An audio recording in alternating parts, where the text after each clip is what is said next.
Εγνατίας άλλαξε η σήμανση και δόθηκε ξανά η προτεραιότητα σε όσους κινούνται επί της δεύτερης επαρχιακής οδού.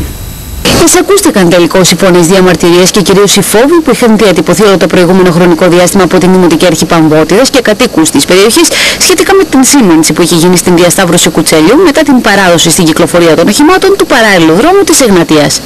Να θυμίσουμε ότι στην συγκεκριμένη διασταύρωση βάσει της μελέτης που είχε γίνει και με την παράδοση της Παραεγνατίας είχε δοθεί προτεραιότητα στα οχήματα που κινούνταν επί του παράλληλου στην Εγνατία δρόμου και είχαν τοποθετηθεί στόπ επί της δεύτερης επαρχιακής οδού, η οποία σημειωτέων είχε μέχρι τότε την προτεραιότητα. Αποτέλεσμα αυτού ήταν οι οδηγοί που χρησιμοποιούσαν την επαρχιακή οδό και εξαιτίας της προτεραιότητας που είχαν επί σειρά ετών να μην σταματούν στο στόπ, με κίνδυνο βέβαια την πρόκληση τροχαίων ατυχημάτων.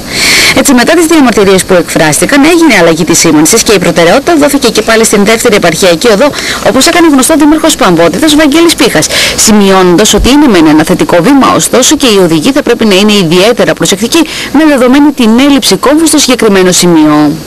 Υπήρχε μεγάλη αντίδραση των κατοίκων της περιοχής του Δίου μας, γιατί από τη μία στιγμή στην άλλη ξαφνικά η Εγνατία οδός με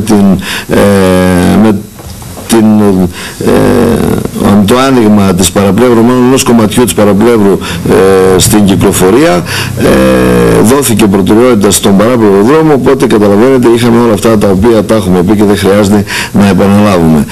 Μετά από παρεμβάσεις μας προς την Εγνατία, βέβαια και με κοινοποίηση και προς την Ομαρχιακή Αυτοδιοίκηση για να είναι ενήμερη, καθότι όπως προανέφερα είναι το επαρχιακό δίκτυο,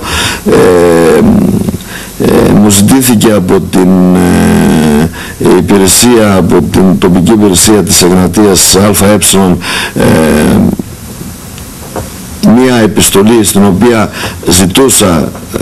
ζητούσαμε εμείς ως Δήμος Παμβώτιδος να επανέλθει η προτεραιότητα στην αρχή της κατάστασης, δηλαδή να υπάρχει προτεραιότητα επί της δεύτερης επαρχιακής οδού και όχι στις παράπλευρες της Εγνατίας, και έτσι σήμερα υπάρχει αυτή η προτεραιότητα όπως όλοι ξέραμε μέχρι τώρα.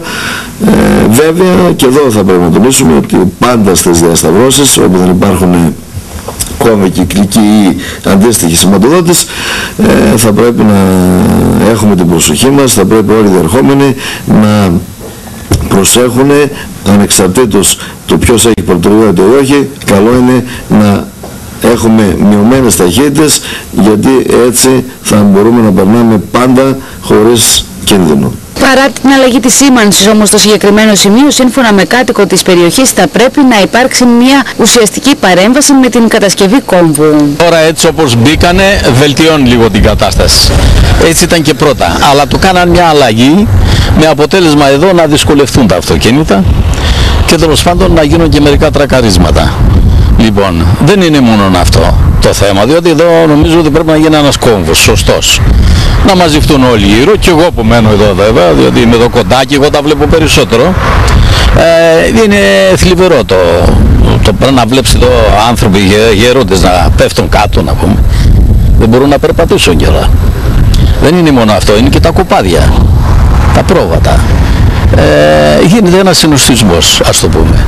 Πρέπει να βρουν έναν τρόπο εδώ να τακτοποιηθεί το θέμα για να μην θρηνούμε θύματα. Παράλληλα, όπως επισήμανε, ένα ακόμη πρόβλημα αφορά στο ύψος της γέφυρας. Η πινακίδα που έχει τοποθετηθεί δείχνει πως η γέφυρα έχει ύψος 4 μέτρων. Όπως τόνισε όμως ο συγκεκριμένος κάτοικος, το ύψος είναι μικρότερο, με αποτέλεσμα κατ' επανάληψη στο παρελθόν φορτηγά να χτυπούν στην γέφυρα. Κάτι που μαρτυρά βέβαια και η φθορά που έχει υποστεί. Γράφει 4 μέτρα και είναι 3,70. Δεν ξέρω αν είναι και παρακάτω. Λοιπόν, και έρχονται αυτοκίνητα εδώ φορτηγά με το ύψος 4 μέτρα, περνάνε και φρακέρουν από κάτω. Αν είναι και φορτωμένα με χορτάρι, κάθεται το όχημα, σφινώνει μέσα και δεν βγαίνει. Και αναγκάζονται οι οδηγοί τη νύχτα εδώ να γίνεται ένας παζουρισμός, σταματάνε όλα τα αυτοκίνητα και να ξεφουσκώνει τα λάστιχα ο άνθρωπος για να μπορεί να βγει. Και να τον καθοδηγούν και οι άλλοι διάφοροι. Άλλος τραβάει τα μαλλιά του. Περνάει, ας πούμε, τρακέρνει, λες και είναι βόμβα, έρχεται και με ταχύτητα, χτυπάει απάνω στη γέφυρα και δεν ξέρω αν η στατικότητα της γέφυρας είναι τώρα σωστή, ύστερα από τόσα χτυπήματα που δέχτηκε. Τώρα δεν ξέρω αν είναι μελετημένη να δέχεται και χτυπήματα και να αντέχει, δεν ξέρω. Θα πρέπει ουσιαστικά να υπάρξει μια αλλαγή της πινακίδας, να προειδοποιούν ότι είναι μικρότερο. Και η αλλαγή της πινακίδας θα μπορούν όμως να κάνουν ένα σκάψιμο από κάτω, νομίζω εγώ, γιατί έχει κατηφόρα κατά τον κάμπο, και τα νερά να μαζεύονται για να μην λιμνάζουν και όλα εκεί, και να πηγαίνει κάτω στον κάμπο το νερό, να γίνεται ένας τρόπος να στραγγίζουν και τα νερά. Δεν είμαι βέβαια και μηχανικός, αλλά τέλος πάντων είναι να τραβάς τα μαλλιά σου εδώ, άμα βλέπεις τέτοια ασφάλματα από επιστήμονες. Λάβει μέριμνα οι αρχές που υπάρχουν, ο νομάρχης, οι αστυνομίες, όλοι αυτοί, και να μην απλώς να διορθώνουν το θέμα και να έρχονται να γράφουν ποιος έφτυγε στο τρακάρισμα. Μόνο αυτό κοιτάμε. Κοιτάμε και γιατί τρακάρε. Μήπως εγώ δεν έχουμε σωστά τις πινακίδες. Μήπως δεν έχουμε καν κόμβο, δεν έχουμε κάνει το ένα και το άλλο. Βέβαια. Έγινε η Εγνατία, αλλά οι παραγνατίες δεν έγιναν σωστά.